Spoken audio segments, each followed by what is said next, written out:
Well, good morning, folks, and welcome back to the farm. Boy, she's a chilly one here this morning. It is definitely on the right side of -10, but I'm just over here looking at the sheep, about to feed the sheep. And this weekend, we're actually going to split these two into distinct flocks, and there's a good reason for that. It's because it's time to get the rams in with them. And you'll see right there is one of the fellas.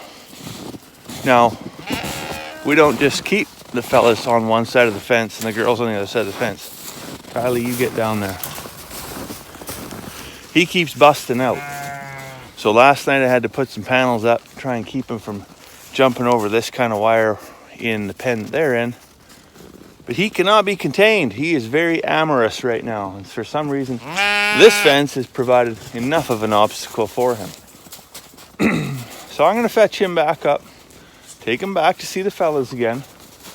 But tomorrow probably we'll sort these into two distinct flocks. We'll separate the young ones that aren't going to get bred here this year. There's a couple, two or three there in the back. You can see kind of smaller. And then we'll let the boys in. The other thing I'm looking at, molasses tubs. So we get these tubs from Bloom Enterprises along with the molasses supplement. In the molasses supplement is pretty much everything the sheep needs to survive, except for the roughage. So we've got some old 2-year-old hay. That's all we were able to get this year was, all last year's hay kind of thing. But, is it really nutritional? Is it really giving them everything they need? Probably not. So we give them the molasses supplement and they love it. So this is my setup here. We just got the tank. It's got a valve in the bottom. I just put a piece of 2-inch drain pipe. Ranger, get down. And I just fill my bucket and go dump it in the lick tank. And you can see even on a cold day like today, that stuff pours quite readily. It's got enough salt and mineral in it that it doesn't ever get super thick. Super thick like this dog. Hey, you big scrag bag.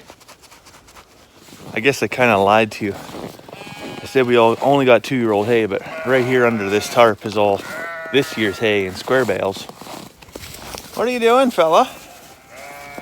But when we build the barn, I decided we're going to go through the laborious effort of taking all that hay, bale by bale, over to the barn and keeping it in there where it's really, truly out of the elements. The reason I got to do it bale by bale instead of just taking the trailer over and backing it right in is when we actually loaded that trailer, the hitch, the welds actually broke on the hitch and actually split completely. So I got the front end blocked up so it doesn't completely come apart.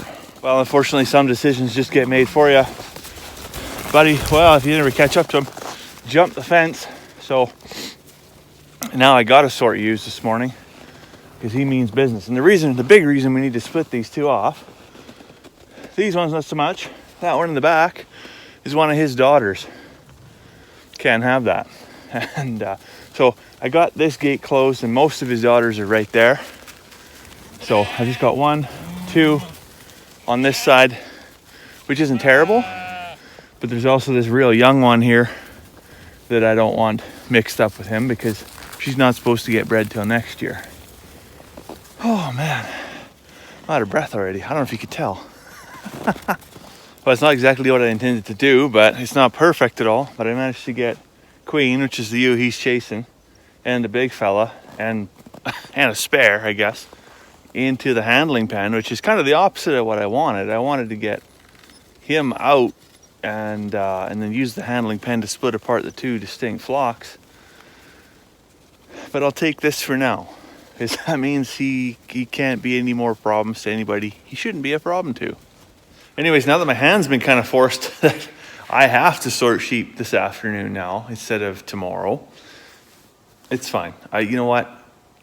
I'm out a day. A day is fine. What I really didn't want to have happen was be a month or 6 weeks early. That would have been a real problem for us. But a day, minor inconvenience. Semantics, really. Anyways, so yeah, what I got to do is really get the two distinct pens set up for feeding. So I have a round bale there, I have a feeder there, I have a molasses lick tank over there. In behind the shop, I have the water trough and a second lick tank. So what I need to do is get a water trough over there, a floating water heater over there, power cord and everything. I don't have a water source for there, so that's one issue, is that I got water coming off the top of the shop into this little pen here. That's really, really handy. Down there, I do have to pack the water. Minor inconvenience, but an inconvenience nonetheless. And the other thing I got to get back here is a hay feeder. So the other day, I built this one right here, very similar to the other one on the other side of the shop. The difference with this one, though, is, I didn't actually use hose clamps and sheet metal screws or anything like that to build this one. I actually just spot welded it with my MIG welder. And it looks a heck of a lot better. I did leave this bottom ring on here because I found that, the lateral stability of the other one wasn't good. So of course, after I cut this off, I found that the lateral stability still wasn't good, but it was better than the other one. And so I did actually weld a brace in here to stop this thing from swinging side to side. Now, the question come up, how much hay can you possibly put in one of these? Well, if you're forking off with a pitchfork off a bale, you can get about 40 pounds in there, which is pretty much, what those girls, they need a little bit more than 40 pounds. I'm having to feed them on both sides of the day. But if you're just using a 55 or a 60 pound square bale, you can put 3 of them in there, and that'll probably last you, well, I don't know, of course that depends on how many sheep you got, but that would probably last us for about 4 days. So pretty handy, but likely these will never actually see a square bale if everything works out with the barn build and we get those bales under some real shelter. I did also put the bottom, actually this is the bottom of the bladder actually off the tank that was in here. I put it in there with the theory that if they drop any hay, it's going to get caught here and they'll give them an opportunity to kind of lick it up. I can also put grain and stuff in here if I want to feed a little bit of grain. And I don't know, we'll see how well it works, but I'm pretty optimistic. Well, it's just afternoon here now. I still haven't moved any sheep around. I actually run into town for the Remembrance Day Parade. It's always an honor to march with the fire department every year in the parade and pay our respects and say thank you to the veterans, the ones we lost, the ones that came home, and those that are still actively serving. So it's definitely no small thing. But I'm gonna get the tractor fired up here now, and I think these are gonna wait another 15 minutes. I'm gonna get the tractor fired up. We're gonna move some hay to the bulls because looks like they're just about out, and then do a little bit of sorting and shenanigans with the sheep here, and then get the rams moved over where they're supposed to be. And then after that, I think we're gonna go have birthday cakes for my nephew Nate. It's celebrate his birthday today. Let me tell you, it sure is a treat to drive the old Agco Alice on a day like today. It's an older tractor, the heater doesn't work, the radio doesn't work, the battery won't stay charged, but it's got a cab that keeps you out of the elements, and let me tell you, I'm very, very thankful for that when it's cold out, because the old yellow Massey over there, boy, that's a recipe for some hemorrhoids if you're out trying to drive that cold metal seat on your behind on a day like today. I feel I should mention that the brakes don't work in the tractor either. But at least it's not windy out here. I got my new V feeder on the forks of the tractor here. Just gonna go get it dropped over the fence. It's pretty interesting. I just put that bale over beside the chicken house, between the chicken house and the shop.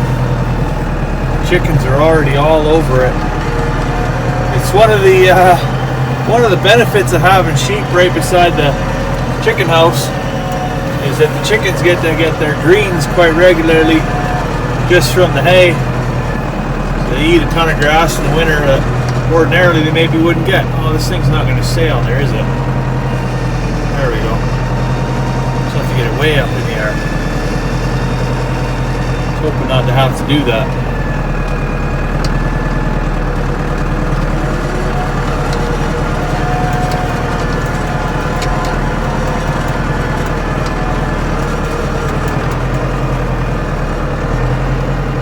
Always dicey getting up to the fence in the tractor with no brakes, because you got to put it in reverse and just feather the clutch enough to stop, so that you don't run right over your really expensive cage wire fence.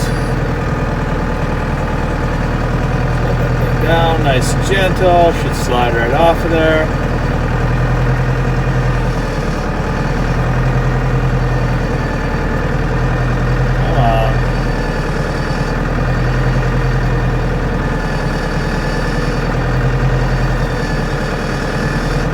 Boom, done. Away we go.